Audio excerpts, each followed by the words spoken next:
કન્સ્ટ્રક્શનનું કામ ચાલતું હતું ત્યાં સ્લેબ પડી જતા 4 મજૂરોને ઇન્જરી થઈ હતી, જેમાંથી એકને ફેટલ ઇન્જરી થતાં એ મજૂરનું મૃત્યુ થયું હતું. જે અનુસંધાને ઉધના પોલીસ દ્વારા 304નો ગુનો નોંધવામાં આવેલો હતો.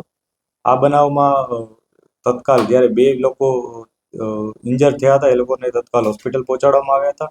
ત્યારે 2 લોકોને ત્યાં સ્થળ ઉપર જ બચાવી લેવામાં આવ્યા હતા, જેમાં ફાયર વિભાગની ટીમે આવીને એ બંનેને રેસ્ક્યુ કર્યા હતા. ઉપરાંત સ્થાનિક પોલીસ પણ તરત પહોંચી ગઈ હતી.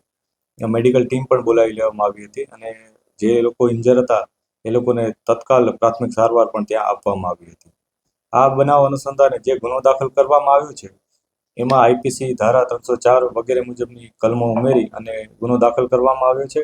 અને આ અનુસંધાને આજે જે સંચા ખાતાના જે માલિક હતા, પ્રિન્ટિંગ ખાતાના, જેને ત્યાં કન્સ્ટ્રક્શન ચાલતું હતું, કે જેણે આ કોન્ટ્રાક્ટ આપ્યો હતો, એ અને જે કોન્ટ્રાક્ટર કે જેણે આ કોન્ટ્રાક્ટ લઈ અને જે કોઈ પણ જાતની દરકાર રાખ્યા વગર અને કોઈ પણ જાતની કાળજી રાખ્યા વગર આ કન્સ્ટ્રક્શનનું કામ કરતા હતા, એ બંનેની આજે ધરપકડની તજવીજ ચાલુ છે.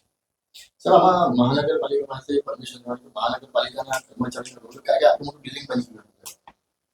અત્યારે અમે જે તપાસ કરી રહ્યા છીએ એમાં જે બનાવ બાબતે શું ઘટના બની છે, એમાં કોનો રોલ છે એની તપાસ ચાલી રહી છે. આ લોકોએ કોઈની પરમિશન લીધી હતી, નહોતી લીધી, અથવા આમાં અન્ય કોઈ આ લોકો સંડોવાયેલ છે, એની તપાસ પોલીસ કરી રહેલ છે. નોટિસ આપી દે આ ઓબ્ઝર્વ છે, નોટિસ આ લોકો પાર્ટી માટે અત્યારે ઓબ્ઝર્વ છે.